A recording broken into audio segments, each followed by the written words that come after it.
Bonjour à tous. Écoutez, il est 9 heures, on est extrêmement ponctuel. On va essayer de l'être aussi pour la fin de ce webinaire. Écoutez, bienvenue à toutes les personnes qui sont d'ores et déjà connectées. Bienvenue aux personnes qui vont se connecter en suivant. Ce que je vous propose avant d'attaquer ce webinaire, c'est peut-être en quelques mots vous présenter la compagnie fiduciaire et son environnement, et ensuite vous faire une présentation des différents intervenants que vous allez avoir le plaisir d'entendre sur cette heure. Alors, la compagnie fiduciaire, souvent je dis que c'est un cabinet en fait de taille intermédiaire en fait. C'est un cabinet qui est né à Bordeaux il y a 40 ans, qui s'est développé par le développement interne, mais également par de la croissance externe. Et on a l'avantage en fait d'un effet de taille avec les services qui y sont associés, et on a également cette proximité géographique avec des implantations sur 24 établissements différents. Donc une proximité géographique, mais aussi en fait tous les avantages inhérents à une structure de taille conséquente, avec des spécialisations, et notamment sur le secteur non marchand, avec des personnes qui sont très impliquées sur ce secteur-là, et notamment le secteur associatif dont on va parler ce matin. Également, vous avez un autre logo qui est apposé en dessous de compagnie fiduciaire, c'est le logo Compagnie du droit, dont une des associées, Jérôme, sera amenée à vous présenter toute la partie sociale. Donc, c'est un cabinet d'avocats avec lequel nous sommes associés et qui, dans ses différentes compétences, relève en fait le droit des affaires, le droit social et le droit fiscal. Voilà. Donc, on cherche à avoir une offre la plus complète possible pour pouvoir accompagner nos clients, et notamment dans le cadre du secteur associatif. Rapide présentation, retenez une spécialisation et aussi en fait une interprofessionnalité qu'on a cherché à développer de tout temps. Les intervenants, vous allez avoir le plaisir en fait d'écouter Sandra, Audrey et Jérôme, que vous voyez apparaître à l'écran, et on va peut-être leur donner la parole pour qu'elles se présentent en 2-3 mots, et ensuite on attaquera en direct le webinaire. Sandra, tu veux prendre le relais peut-être ? Oui, donc bonjour à tous. Je suis donc Sandra Dudon, juriste en droit des sociétés à la compagnie fiduciaire depuis maintenant 11 ans, donc spécialiste en droit des affaires, et notamment donc j'accompagne les dirigeants d'associations pour les opérations juridiques qui touchent à leur structure. Voilà, Audrey peut-être. Oui, merci Sandra. Je suis Audrey Villaret, donc diplômée d'expertise comptable et donc directrice de mission à la compagnie fiduciaire. J'y travaille depuis quasiment 8 ans, et je travaille essentiellement avec des associations dans des secteurs variés. Voilà. Oui, bonjour à tous, donc Jérôme Buch. Donc effectivement, moi je suis sur le volet compagnie du droit, parce que je suis associée de la compagnie du droit et responsable du pôle droit du travail. Un pôle que j'anime depuis la création du cabinet, et avocat depuis maintenant une quinzaine d'années au bénéfice des employeurs, et en particulier des structures du secteur non marchand associatif, dans lequel j'ai une compétences spécifiques. Et donc, dans le cadre de ce webinaire, on évoquera parmi les sujets le sujet de l'activité partielle. Et je redonne la parole à Laurent, qui va aussi se présenter concernant ces domaines de compétences. Oui, rapidement. Donc moi, je suis expert comptable et commissaire aux comptes, donc la double casquette, associé à compagnie fiduciaire depuis, je compte plus les ans. Et le secteur associatif, c'est un secteur qui m'a toujours intéressé.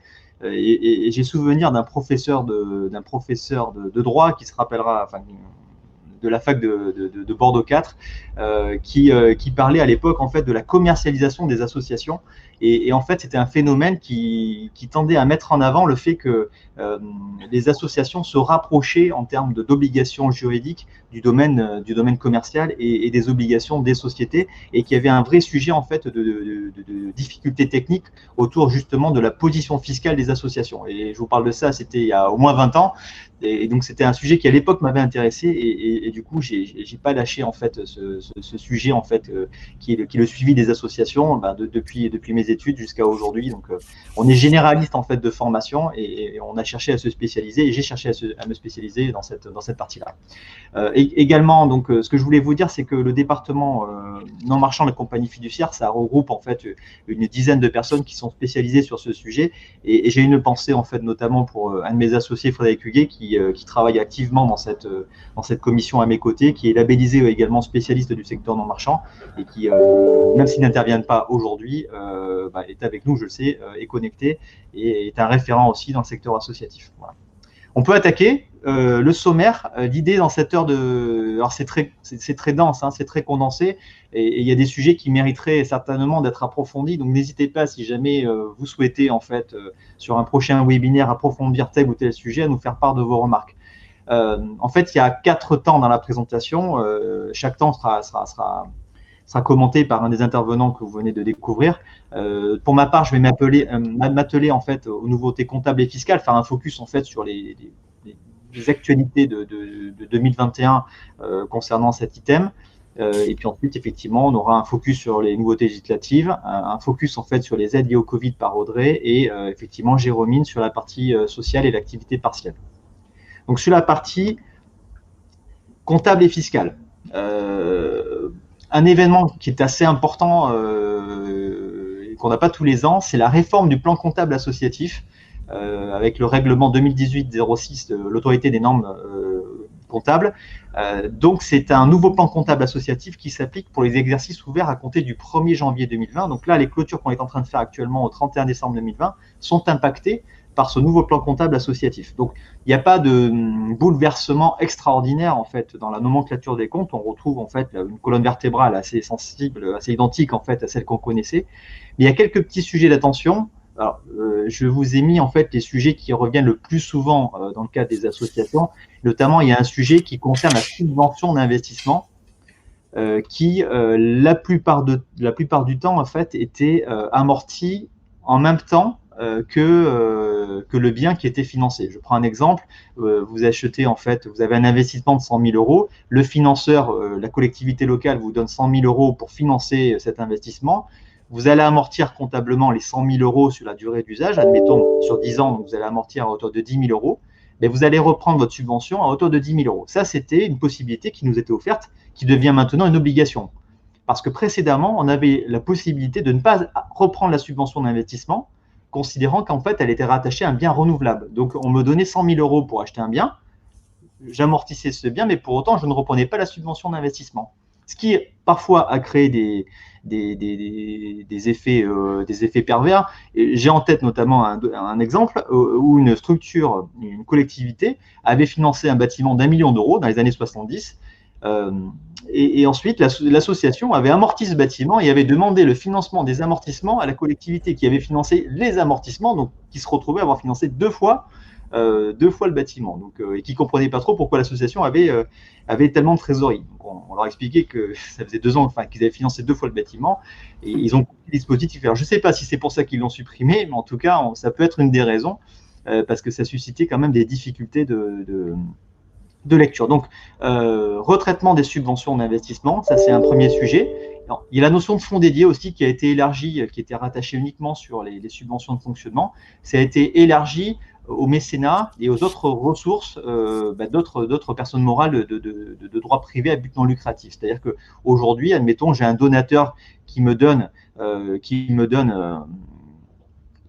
moi, association, 50 000 euros, en me demandant de rattacher cette action à une action en particulier. En fait, prenons un exemple, je te donne 30 000 euros, toi, association, qui œuvre dans l'insertion des jeunes, et je te demande en fait d'aider en fait à l'obtention d'un permis de conduire de 50 personnes. Si jamais à la fin de l'année, à la fin de mon exercice, je n'ai pas fait ces 50 personnes, je n'ai traité en fait que 30 personnes, mais je suis à même de comptabiliser des fonds dédiés, c'est-à-dire que je provisionne le fait qu'il me reste à engager 20 actions de formation au regard du don qu'on m'a donné. D'accord ?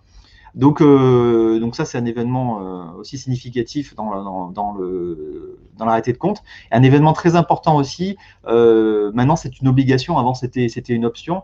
Maintenant, on a l'obligation dans nos comptes de faire ressortir les contributions volontaires en nature des membres et des bénévoles.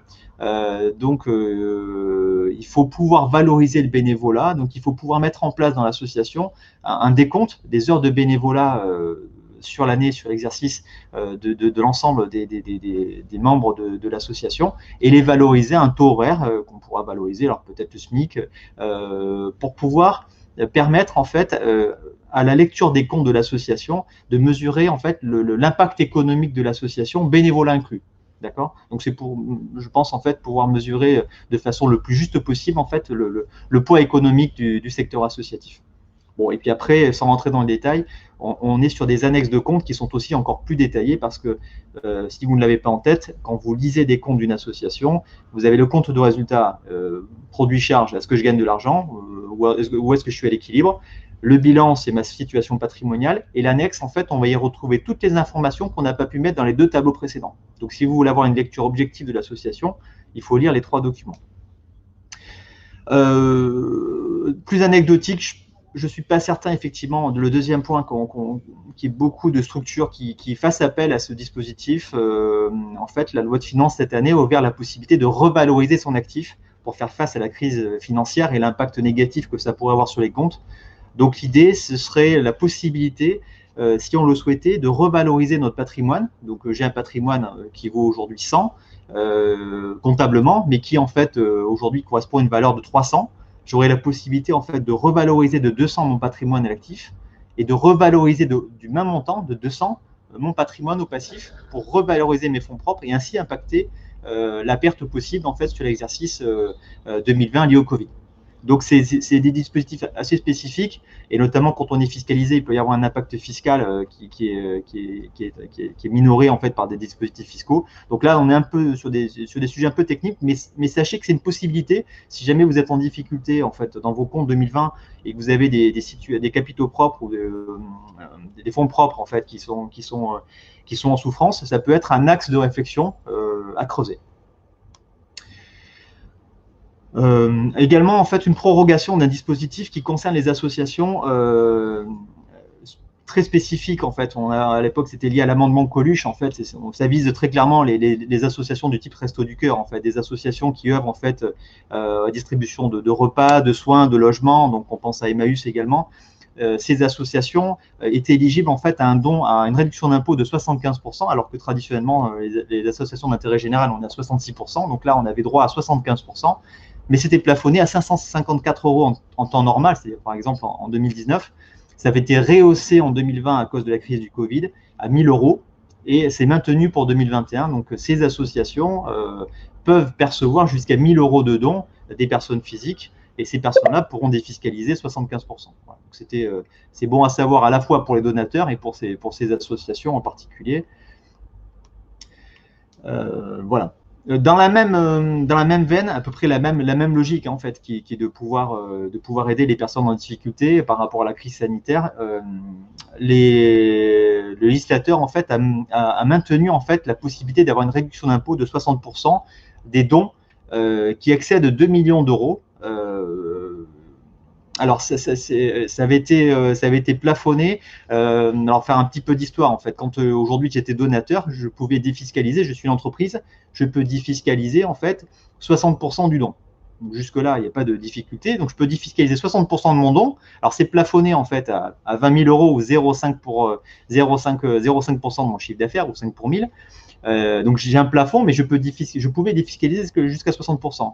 Et suite à l'incendie de Notre-Dame et à la polémique qui s'est fait jour en disant qu'en fait aujourd'hui beaucoup de gens profitaient de ce système et défiscalisaient en fait en faisant des dons pour la reconstruction de Notre-Dame, le législateur en fait a mis un plafond en disant d'accord, effectivement il y a peut-être un abus. Alors à mon avis c'est pas tout à fait avéré parce que dans tous les cas ces dons étaient plafonnés à 5 pour 1000 du chiffre d'affaires. Donc en fait tout ce qui dépassait 5 pour 1000 du chiffre d'affaires dans tous les cas n'était pas éligible à la réduction d'impôt. Mais ce faisant, ils ont quand même raboté à 40% et ils ont dit voilà, tu as le droit de donner jusqu'à 2 millions d'euros, tu as droit à 60% de réduction d'impôt. Au-delà de 2 millions, c'est 40%. Et sauf qu'effectivement, si je donne 2,5 millions ou 3 millions d'euros, alors effectivement, c'est des entreprises certainement très conséquentes qui font ce type de don, mais si je donne 3 millions d'euros, le million d'euros qui va dépasser les 2 millions sera éligible en fait aux 60% si en fait il s'agit de dons pour la fourniture gratuite de repas ou logement de personnes en difficulté. Si c'est la rénovation du patrimoine, je serai par contre plafonné à 40%. Bon, là on est quand même dans des cas très spécifiques, mais bon, c'était quand même intéressant de l'évoquer. Bon, là aussi, c'est des textes législatifs en fait très très spécifiques qu'on va peut-être peut rencontrer, c'est l'exonération de droits de mutation dans le cadre en fait des structures associatives reconnues d'utilité publique ou des associations ayant un but d'exclusif d'assistance ou de bienfaisance. Bon, là, c'est des cas particuliers. Je suis une association rentrant dans ces conditions-là. Je bénéficie d'un legs. J'ai la possibilité d'avoir ce legs en exonération de droit de mutation. Donc là, c'est très, très particulier. Et après, également un peu dans le même cas de figure, si demain, je détiens des titres de société et que j'en fais don à la fondation, j'ai la possibilité sur ces titres, j'ai des titres qui valent 10 € à la date de création de ma société. Aujourd'hui, ils en valent 100 et je les lègue en fait à un fonds de dotation ou à une fondation. Ce fonds de dotation ou cette fondation ne sera pas imposé en fait sur cette plus-value qui est la différence entre les 100 € valeur économique à aujourd'hui et les 10 € d'origine en fait. Donc il n'y a pas d'imposition, simplement il y aura une imposition le jour où la fondation revendra ses titres. Si demain, en fait, ils valent 200 €, et à ce moment-là, effectivement, le fisc demandera à l'association de verser la fiscalité sur la valeur des 200 € moins les 10 € d'origine. D'accord ? Donc là, on est sur des choses très spécifiques, mais bon, c'était bon de l'évoquer tout de même. Focus également sur la taxe sur les salaires. La taxe sur les salaires, donc normalement, souvent, en fait, on a en tête le fait qu'on est une association loi 1901 et que, par définition, une association loi 1901 n'est pas fiscalisée. Alors, ce n'est pas tout à fait juste, parce qu'on peut être association loi 1901 et pour autant être fiscalisé. Et même si on n'est pas fiscalisé au sens TVA et impôts commerciaux, on est assujetti à la taxe sur les salaires, comme son nom l'indique, c'est les salariés qu'on peut être amené à employer. Donc, il y a une réévaluation des barèmes. Vous voyez, en fait, on a des tranches. Donc, une personne qui est rémunérée, admettons, qui a 30 000 € de rémunération brute à l'année, on va cotiser en fait à hauteur de 4,25% de son salaire jusqu'à 8 000 €. On va cotiser à hauteur de 8,50 entre 8 000 et 16 000. Et la partie qui dépasse 16 000 jusqu'à 30 000, on cotisera à 13,60. Donc, on va calculer le montant total de l'impôt sur ces salaires. Et on a droit, nous, associations, à une décote, un abattement qui est porté en fait à 21 080. Donc, c'est pour ça que beaucoup d'associations qui ont peu de salariés se retrouvent à être éligibles à la taxe sur les salaires, mais sont couverts par l'abattement de 21 000 €. Franchise des impôts commerciaux, ça c'est important. C'est-à-dire que je suis une association, je suis un club de sport par exemple, j'ai la possibilité, au-delà en fait de mes activités sportives, de faire des actions pour récupérer des fonds. Je peux me mettre à vendre des t-shirts, à ouvrir une buvette, à faire des activités commerciales, dans la mesure où elle reste accessoire à l'activité principale et dans la mesure où je ne dépasse pas, vous voyez le seuil qui apparaît à l'écran, 72 144 €. Donc j'ai le droit d'aller jusqu'à 72 000 € de revenus accessoires dans la mesure où ils sont accessoires et dans la mesure où je ne dépasse pas ce seuil. Et à ce moment-là, effectivement, je ne suis pas fiscalisé sur ces ressources.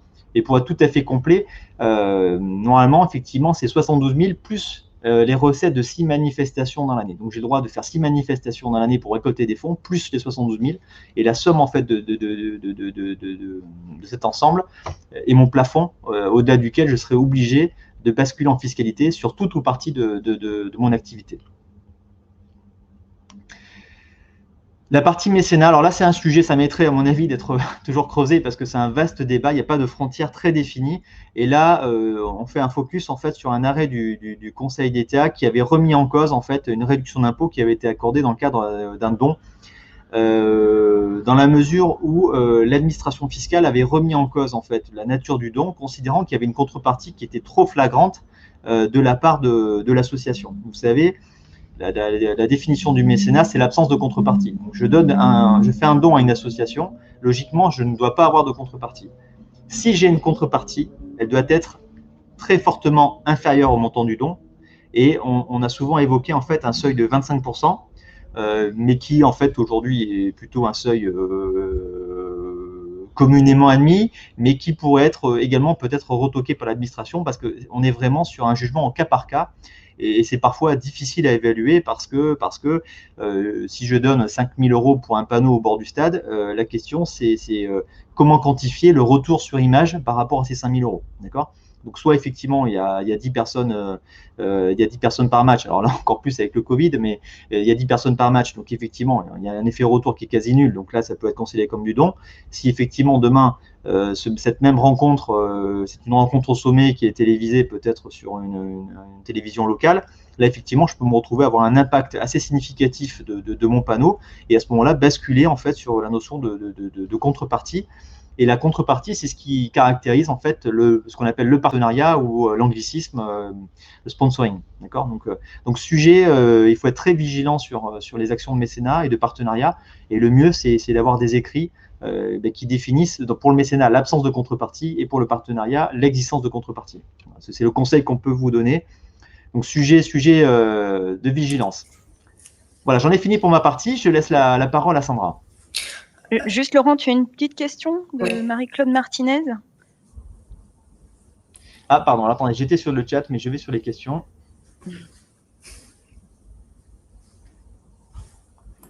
Oui, tout à fait. Alors, Marie-Claude, vous avez raison. En fait, j'ai fait le focus en fait sur les contributions volontaires, mais également effectivement sur les mises à disposition à titre gratuit. Il vous faut les valoriser et également les mettre dans des comptes 86 et 87, toujours dans la même logique et philosophie de pouvoir évaluer en fait le poids économique en fait de la structure. Donc, effectivement, les contributions volontaires, les mises à disposition sont à valoriser. Tout à fait, vous avez raison. Alors, donc, nous allons maintenant voir les nouveautés législatives de cette année, donc liées à la crise du Covid-19. Donc, de nombreux textes sont venus adapter les modalités de tenue des assemblées générales et des délibérations des organes de gouvernance des associations.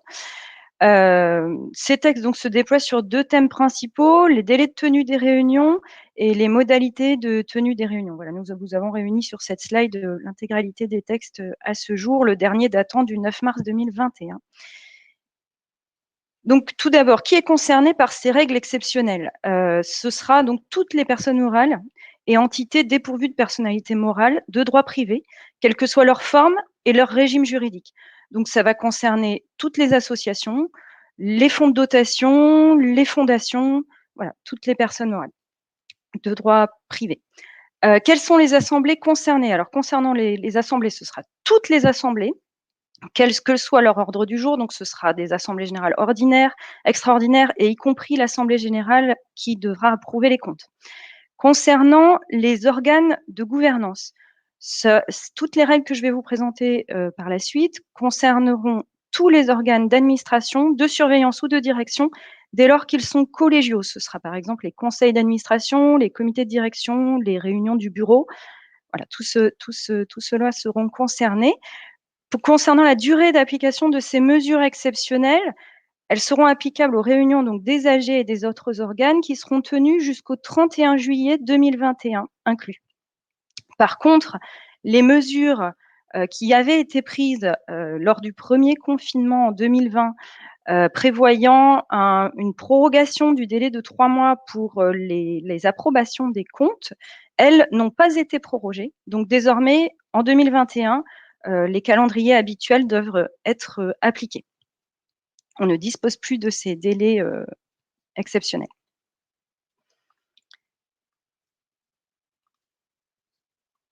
Donc, les règles en question. Donc, les textes ont assoupli les modalités de convocation des assemblées générales, puisque à l'époque du premier confinement, il était un petit peu compliqué d'envoyer des convocations par lettre recommandée, etc. Et ça l'est toujours encore aujourd'hui pour certaines structures.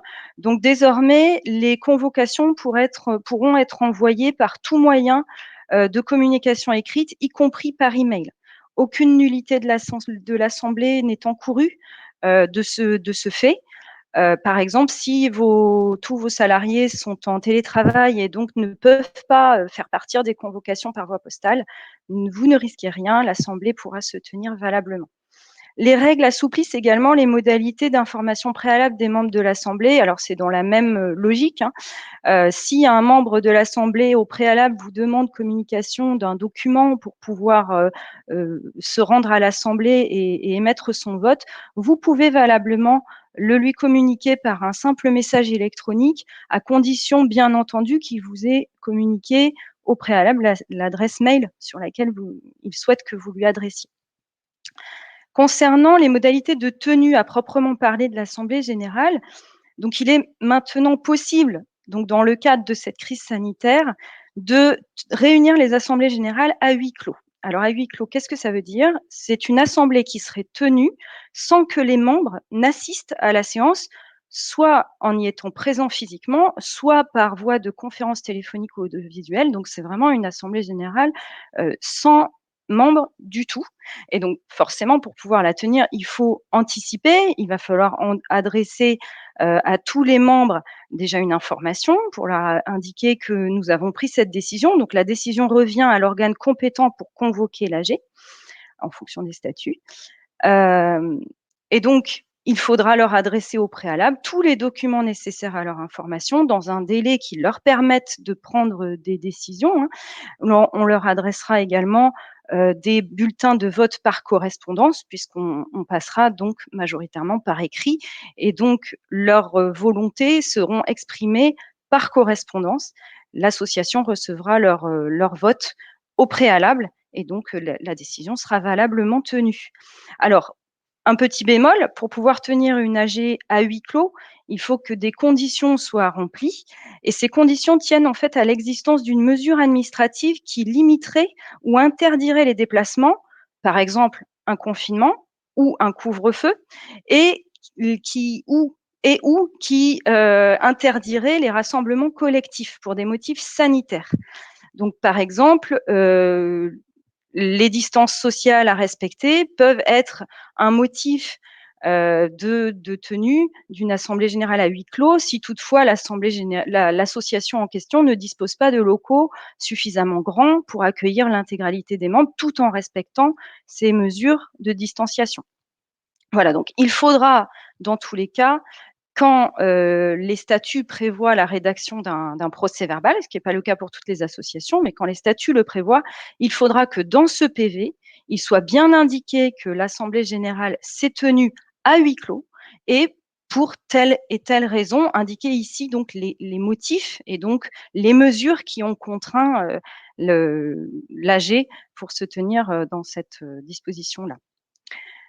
Ensuite, là, on a vu, c'est assez contraignant pour le huis clos. Ce qui est possible également, et qui là est beaucoup moins contraignant, c'est de tenir son assemblée générale de manière dématérialisée. Donc, ce sera par le biais soit d'une conférence téléphonique, soit d'une conférence audiovisuelle, qui permettent en fait l'identification des participants et qui garantissent la participation effective des membres. Donc là, il va falloir passer par des outils informatiques qui permettent donc de transmettre au moins la voix du participant pour que chaque membre puisse s'exprimer et puisse participer au débat. Et il faudra également que ces moyens techniques permettent la retransmission continue et simultanée des débats. Donc, petite précision, ces possibilités exceptionnelles de tenue des AG sont possibles dans le cadre de la crise sanitaire, et ce, même si les statuts de votre association ne les prévoient pas, et encore plus, même si les statuts ou le règlement intérieur de votre association l'interdisent. C'est-à-dire que là, c'est vraiment des mesures exceptionnelles qui vont venir déroger à tout ce qui avait pu être prévu jusqu'à présent dans votre association.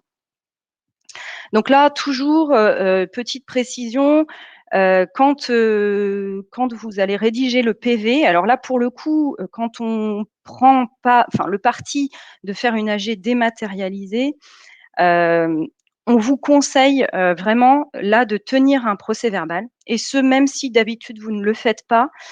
Pourquoi? Parce qu'en fait, disons que le risque de contestation va être plus grand, puisque les membres ne sont pas là, ils ne sont pas présents. Alors certes, ils peuvent s'exprimer, etc., mais voilà, ce sera peut-être une source de contestation à l'avenir. Donc là, on vous conseille vraiment de tout noter dans votre procès-verbal, le moindre débat, la moindre question, de bien retranscrire l'intégralité de la séance afin de ménager en fait la preuve des décisions qui auront pu être prises ce jour-là. Voilà.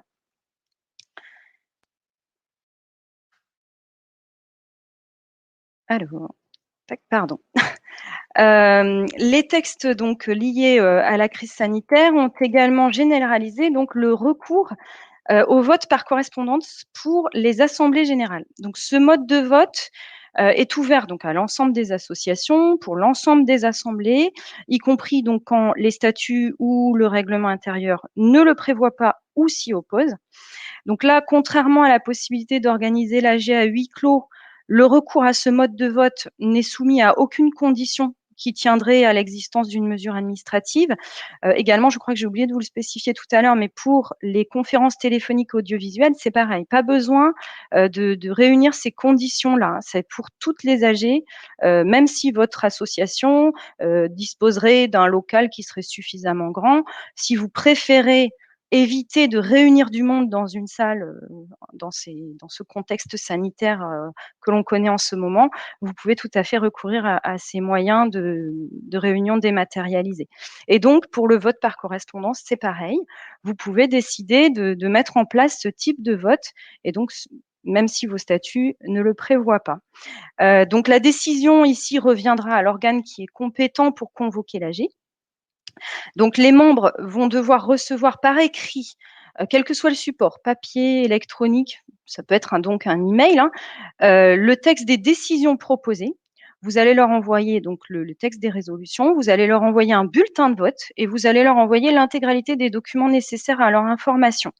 Et ce, au plus tard, en même temps que vous leur enverrez la convocation à l'Assemblée générale. Ce qui leur permet d'avoir un délai assez long pour prendre connaissance de ces informations et se faire une opinion sur le vote qu'ils vont devoir émettre.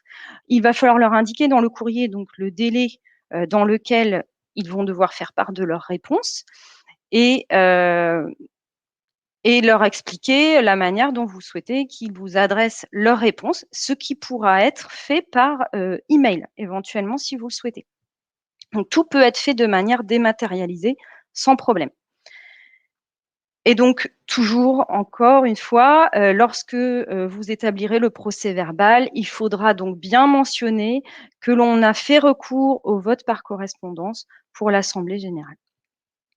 Concernant les consultations écrites, eh ben, c'est la même chose. Vous pouvez tout à fait aujourd'hui ne pas réunir d'assemblée générale, mais plutôt consulter par écrit les membres de l'Assemblée générale habituelle. Voilà. Concernant les organes collégiaux de gouvernance, alors les règles sont à peu près les mêmes. Donc, on parle ici donc des conseils d'administration, comités de direction, le bureau de votre assemblée, etc. Donc ici, c'est pareil.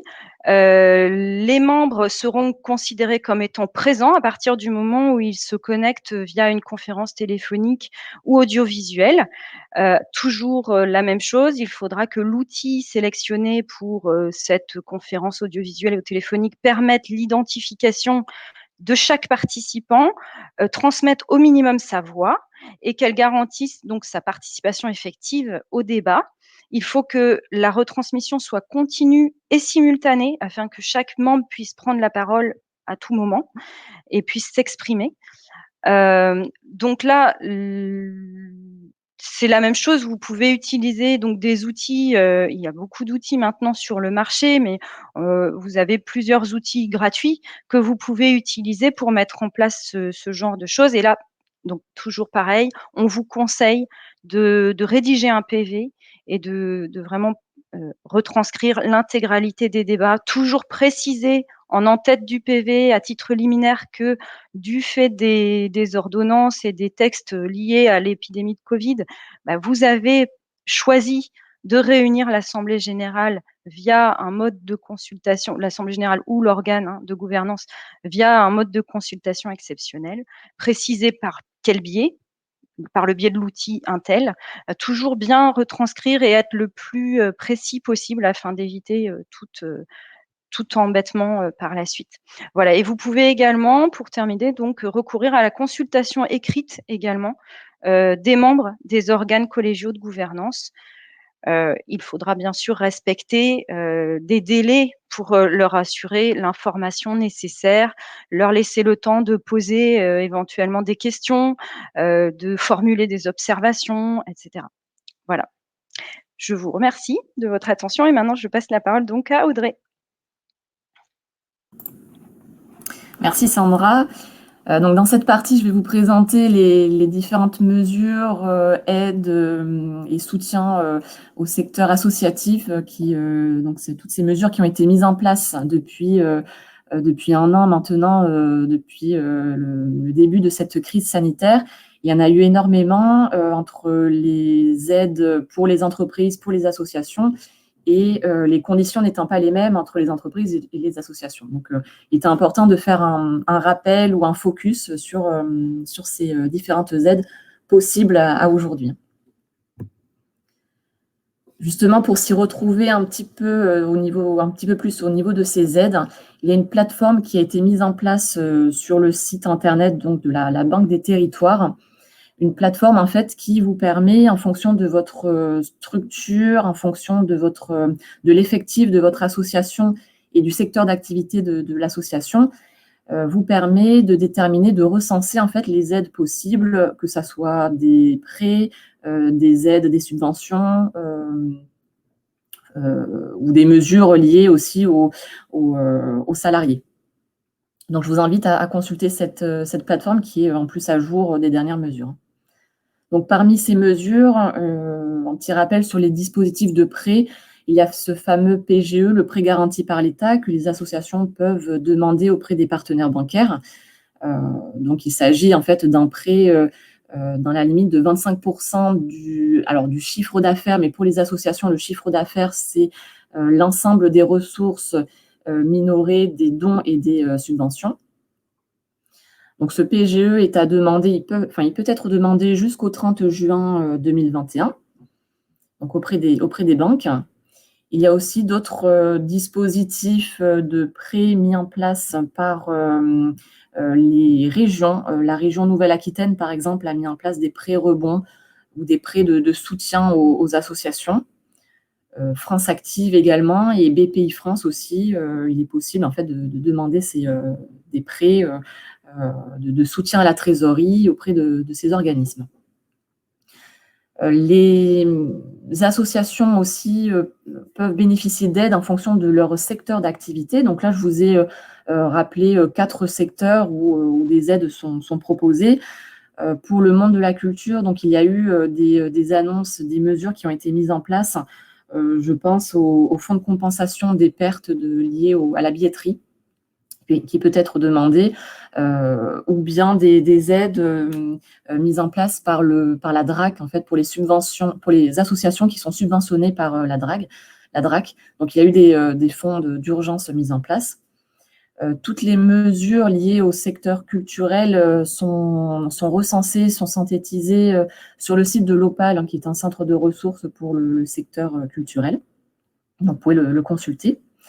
Par rapport au secteur de la jeunesse et du sport, il y a eu aussi des annonces d'aide pour les associations lorsqu'elles créent des emplois pour les jeunes donc de moins de 25 ans dans le sport. Donc, c'est l'Agence nationale du sport qui propose ces aides. Donc, les demandes sont à faire auprès de cette Agence nationale du sport. Le tourisme aussi bénéficie d'aide aussi via le plan de relance, plan tourisme du gouvernement, par aussi le PGE, un PGE qui a été spécifique au secteur du tourisme, le PGE saison, par exemple. Des aides aussi pour l'insertion par l'activité économique, pour tous les chantiers d'insertion, avec un plan France Relance et notamment des dotations supplémentaires, des subventions supplémentaires pour l'emploi de jeunes en parcours d'insertion. Donc voilà, outre les aides spécifiques à certains secteurs, il y a aussi donc le fonds de solidarité que vous connaissez puisqu'il a été mis en place depuis sur le premier confinement, mais également surtout sur le deuxième confinement. Il y a également un fonds d'urgence ESS qui est un nouveau dispositif mis en place par le gouvernement. Ce fonds d'urgence est une subvention, ce n'est pas un prêt. C'est une subvention qui peut aller donc jusqu'à 8 000 € en fonction de l'effectif de votre association. Entre 1 et 3 salariés, vous pouvez bénéficier d'une prime de 5 000 € et entre 4 et 10 salariés, vous pouvez bénéficier d'une prime jusqu'à 8 000 €. Donc, ce dispositif qui a été mis en place en fin d'année 2020 Il s'agit donc d'un formulaire déjà à compléter sur le site Urgence ESS, donc pour tous les acteurs en fait de l'économie sociale et solidaire, donc notamment les associations. À la suite en fait du formulaire, un conseiller de France Active va vous recontacter pour prendre en fait déterminer la situation économique de votre association et évidemment vérifier en fait la situation économique et voir si vous avez une fragilité au niveau de votre situation économique. Donc il y aura un dossier à compléter avec un plan de trésorerie et divers documents à renseigner.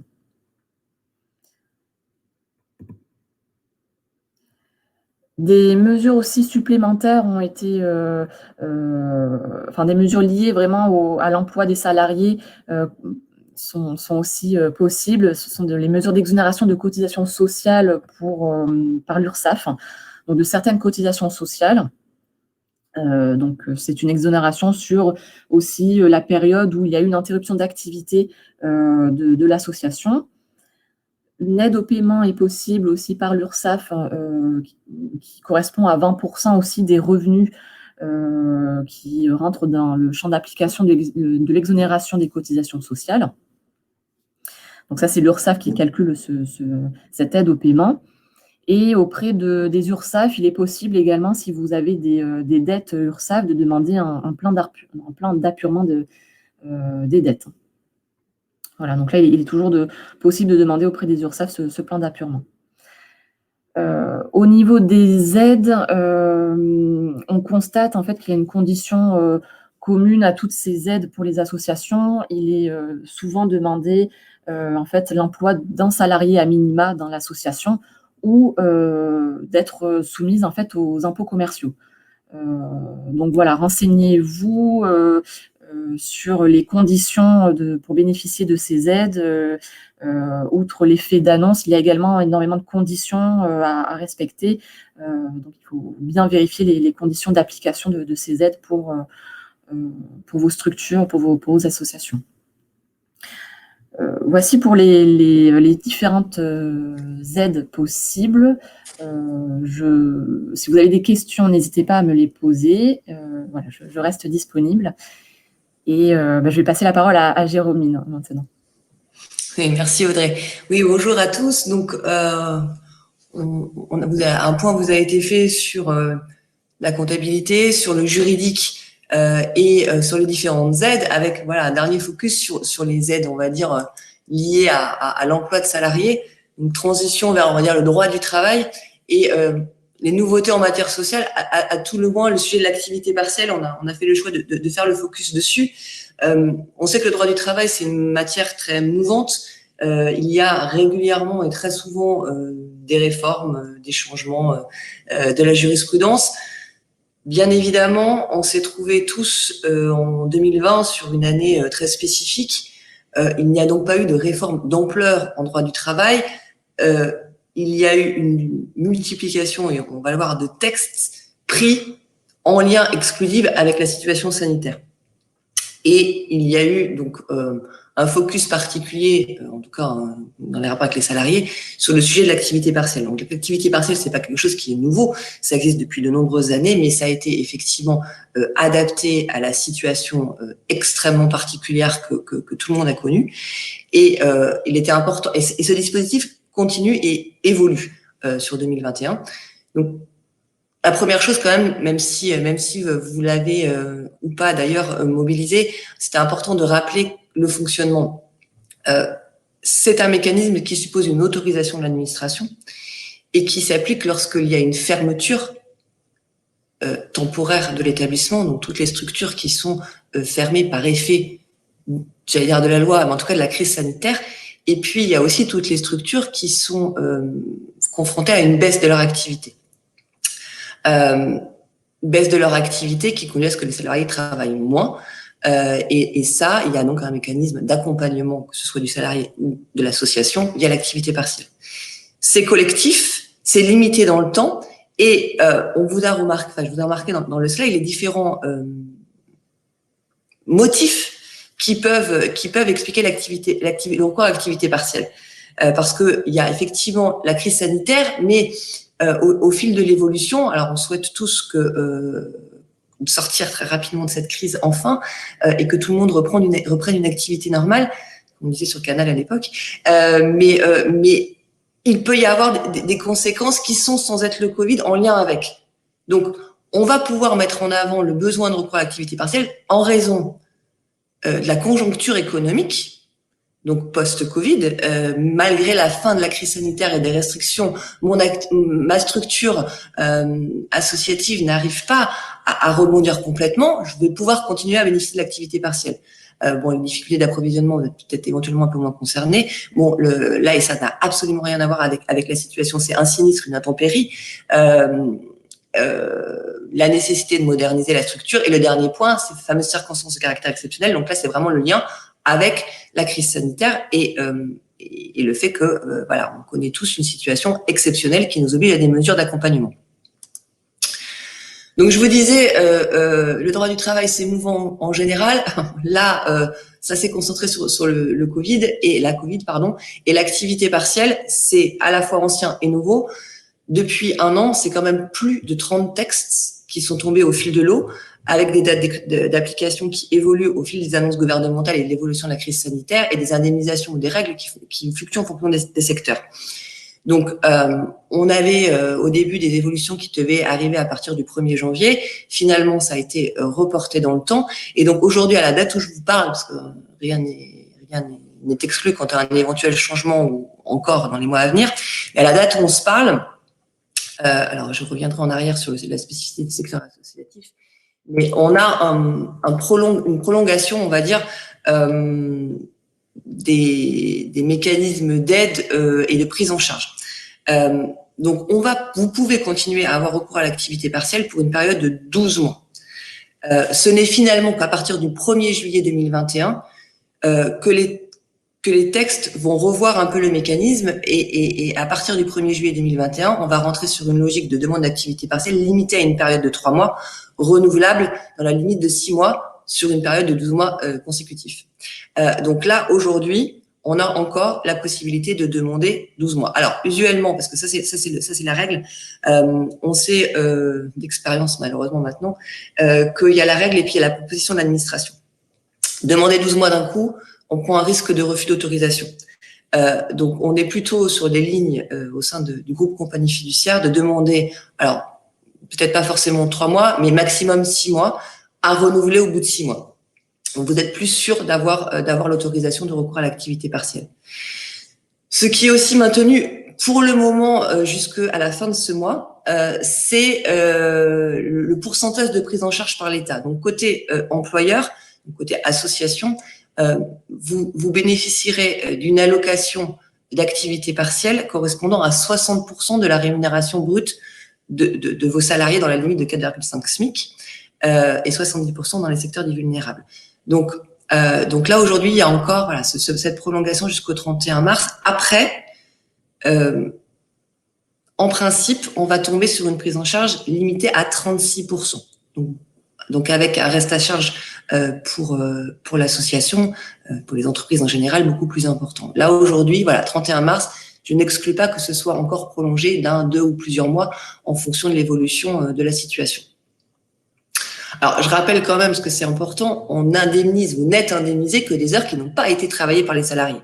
Donc, vous avez le droit d'être sur des salaires, enfin, vous avez le droit, contraint en tout cas face à la situation de faire que les salariés sont à 100% sans activité, mais ils peuvent aussi travailler, je sais pas, 10%, 15%, 30% ou 70% de leur temps, et vous serez indemnisé. Donc là, cette partie-là, vous les payez entre guillemets normalement, et puis vous pouvez mobiliser le cas échéant les aides d'accompagnement qui vous ont été présentées par Audrey dans les rapports avec l'URSSAF, mais et vous aurez sur la partie des heures des heures complètement chômées, la prise en charge, donc comme évoqué, à hauteur de 60% aujourd'hui, 70% dans les secteurs vulnérables et 36% à partir du 1er avril.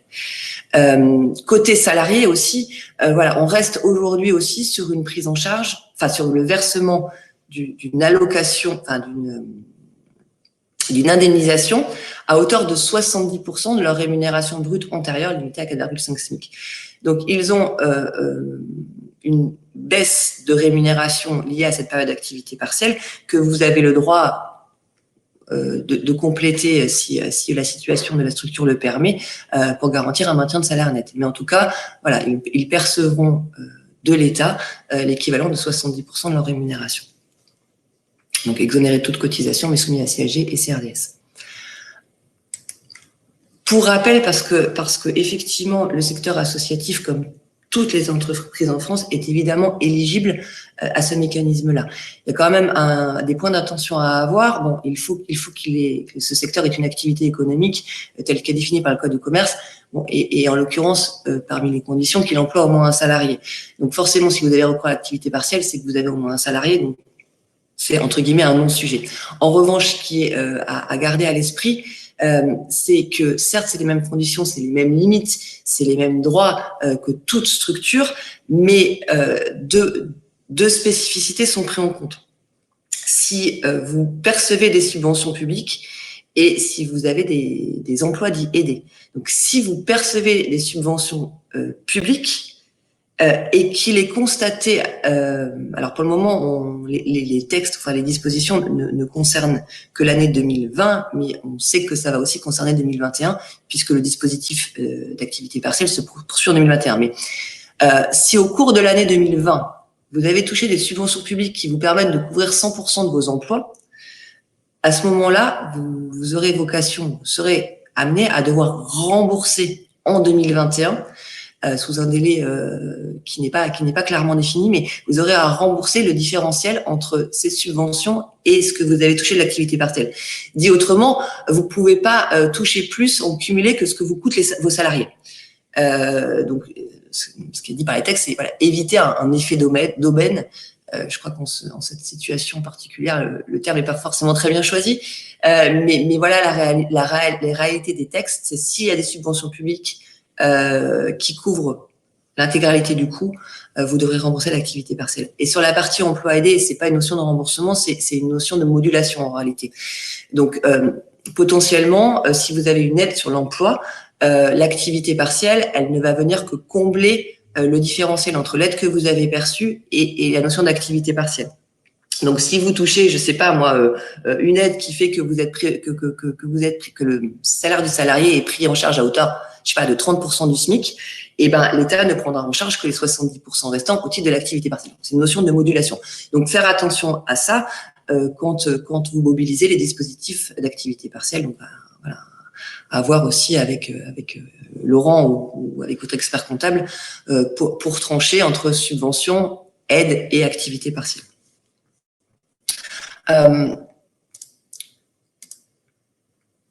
Un petit focus aussi, et dernier point de ces textes nouveaux ou évolutifs, ou un petit point d'attention. Beaucoup de choses et beaucoup de textes sont venus vous aider, enfin nous aider dans le contexte spécifique, amender des textes préexistants sur l'activité partielle, mais il y a une chose qui n'a pas changé, qui n'a pas été abrogée, qui n'a pas vocation à l'être, c'est la notion d'engagement en cas de nouvelle demande d'activité partielle, ce qui concerne, on va dire, grosso modo, 100% des structures. Vous l'avez demandé une première fois, l'activité partielle, et puis la crise a continué, et vous avez été conduit à devoir redemander, renouveler ou faire une nouvelle demande après une période d'interruption. Et dans ce cas-là, il y a la nécessité, lorsque l'on formule la demande via le site de l'ASP, et dans l'absolu via la législation de toute façon, de prendre des engagements. Vous avez l'obligation, parce que vous le redemandez, de vous engager soit à maintenir dans l'emploi, soit à mettre en œuvre des actions de formation spécifiques pour vos salariés, soit à mobiliser la gestion prévisionnelle des emplois, soit à mettre en œuvre toute action visant à rétablir la situation économique de l'entreprise. S'il n'y a pas un engagement qui est pris, vous ne pouvez pas renouveler et vous ne pouvez pas aller au bout de la demande, mais surtout, voilà, attention, parce que cet engagement, on ne dit pas que ça va être aussi drastique dans les contrôles et dans les sanctions que ça a pu l'être avant la Covid, mais il y a potentiellement un contrôle a posteriori qui va avoir lieu. Si l'engagement de maintien dans l'emploi a été noté sur la demande et si vous licenciez pour motif économique, un salarié, potentiellement, vous aurez à rembourser les allocations d'activité partielle, voire vous pourriez avoir des sanctions civiles et pénales. Donc, attention à la construction de l'engagement. Si vous retenez la notion de maintien dans l'emploi, à le borner dans le temps, à dire que vous maintenez dans l'emploi pendant 1 mois, 2 mois, 3 mois. La règle, normalement, c'est le double de la durée d'activité partielle. Sauf que là, aujourd'hui, on sait que certains d'entre vous l'ont demandé pendant 1 an, donc on va pas être sur une notion d'engagement de maintien dans l'emploi pendant 2 ans, c'est d'autant plus que nous sommes face à une situation très spécifique où personne ne sait où on va. C'est pas les situations antérieures. Mais voilà, il faut bien borner vos demandes de manière à pas prendre de risques de sanctions dans un contexte où aujourd'hui, il y a aussi une multiplication des contrôles de l'inspection du travail dans toutes les structures, y compris dans le secteur associatif.